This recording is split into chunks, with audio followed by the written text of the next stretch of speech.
かっこいいからだと思いますけどね。かっこいいから、あとはまあでも本当子供はみんなやっぱり怪獣好きだから、その時々の子供たちがみんな好きで、ずっと子供のままでいられる大人もみんな好きだから、だからずっと好きなんじゃないかなと思います。I mean, I think Godzilla is just so not just an icon, but there's a cool factor associated with it, and also I think it's relevant to a lot of the younger generations. So whenever you see Godzilla as a kid, you want to play with these giant monsters. You play with toys, you make up stuff, and there's this imagination that every child kind of carries with them throughout their life, and I think Godzilla kind of represents it. It's an icon or symbol of that childhood fun. So even when you're grown-ups, you can still be a child when you watch kaiju fight each other.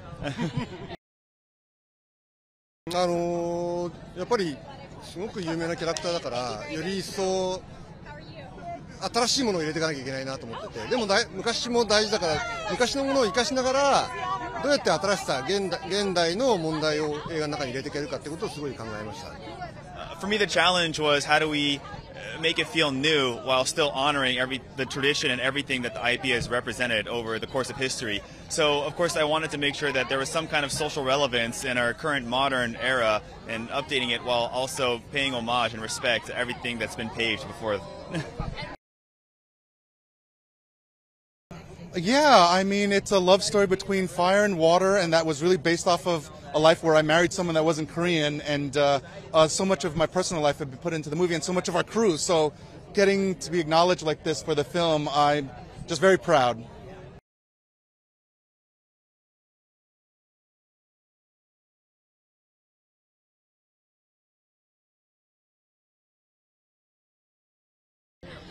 I think I get to keep them for me for quite a long while until they're ready to come out into the world. And I think sometimes it's good if the songs scare you a little bit of what people are going to think when they hear them, or they're going to find out a little bit more about me. Am I ready to open up in this way? And I think that kind of being out of your comfort zone is challenging, but it's beautiful because you grow so much from it. And it's nice because for us, we know the whole backstory, we know how it all came to be, and then it goes out into the world, and then people kind of make their own, suggestions or assumptions, not suggestions, assumptions about it, and you just have to let it live in that, world, and there's nothing I can do about it at that point.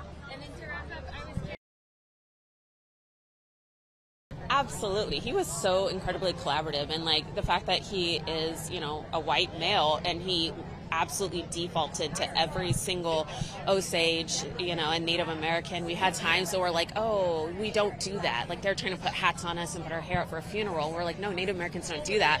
Immediately they stop and okay, how would you do it? And we do that, and it's it's not even a question let me run this up the flagpole. It's no, if this is accurate, we do it that way. Yeah. Yeah. And then to wrap up, what your Critics' Choice? Yeah, I sure do hope so. It's about time. This is my second nominee for Critics' Choice, and thank you so much to the critics. It's a huge honor. Native TVs haven't been done before, so even getting nominated, even next to people like Meryl Streep, all talented. Good luck to everybody. So beautiful.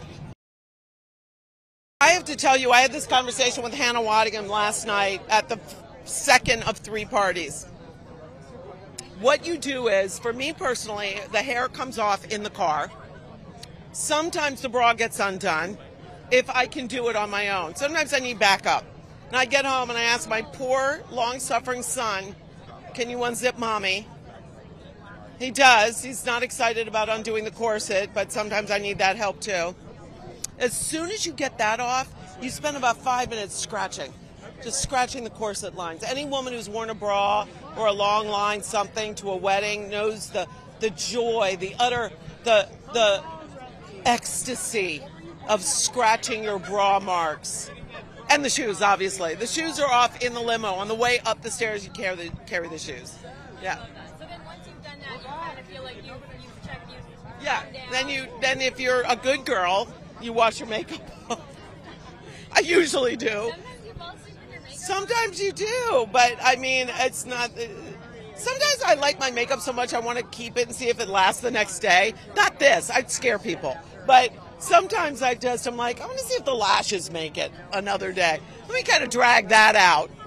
But I think usually we're honestly so tired at the end of the night of carrying around a heavy dress or You know, being in big heels and everything all day. We just go to sleep, and then your calf muscles cramp because you've been in heels all day. So, and then you wake up the next day and you do it again. It is. And listen, nobody said it was easy. A. B. Beauty is pain. C. I am so lucky to be in these surroundings and to be invited and to be nominated that a little bit of hell in a high heel, I can do it. Yeah.